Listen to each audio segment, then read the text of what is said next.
বর্ষার দিকে বৃষ্টি তো পড়বেই। গাজল থেকে বাবাধাম যাব বলে ঠিক করেছিলাম, উল্টো রথ দেখেই নিলাম। বন্ধুগণ দেখুন, এখন আমরা সবাই জল ভরব, মজাও লাগছে।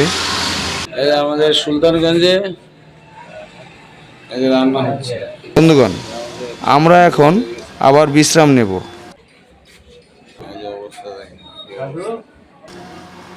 আমাদের সঙ্গে থাকুন, দেখতে পাবেন মজার জিনিস। আমাদের ইঞ্জিনিয়ার কিন্তু গায়ে লেগেছে। ইঞ্জিনিয়ার গ্যাং দেখা গেল পাড়ার ভাস্তাদের ও লোকালের নারকেল বিক্রেতার সঙ্গে।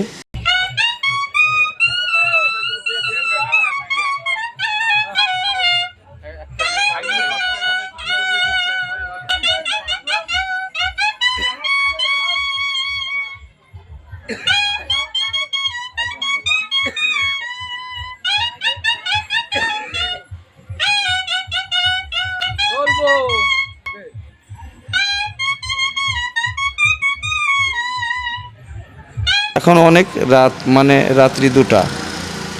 আমরাও হাঁটছিলাম, সবাই হাঁটছে। আসলে রাত্রে হাঁটলে গরম লাগে না, অনেকক্ষণ হাঁটা যায়। বলাই বাহুল্য, কপাল গুণে আমি এই মানব জীবন পেয়েছি। এই জন্য মা বাবা ও মহাদেবের প্রতি ভক্তি রেখে রওনা হচ্ছি এই বাবাধাম।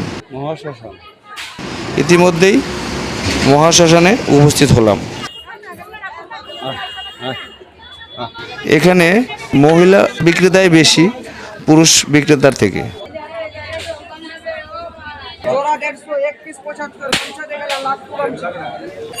আমরা মিষ্টি খাবো বলে একটু দাঁড়ালাম।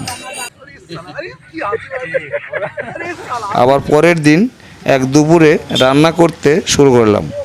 যা বললেই নয়, আমার এই দল খুবই সহযোগী, কেউ অলস নয়। তবে হাঁটাহাঁটির পরে একটু আধটু ক্লান্তি তো হবেই।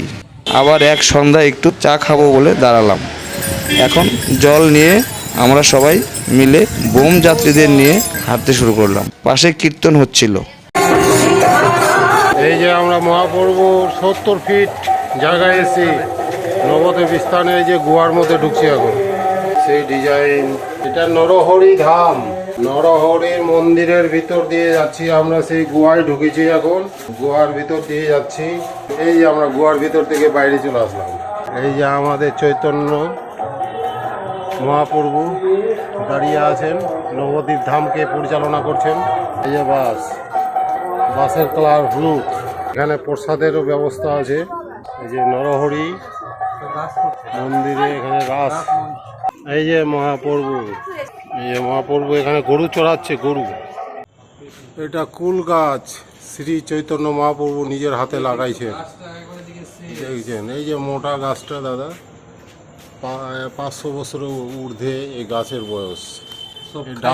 ডাল পাখনা ভেঙেছে, দাদা বলছে সব খাইয়ে দিয়েছে। গাছটাও কিন্তু একটা ডাল ভালো আছে, বাকি ডালটা নষ্ট হয়ে যেতে পারে।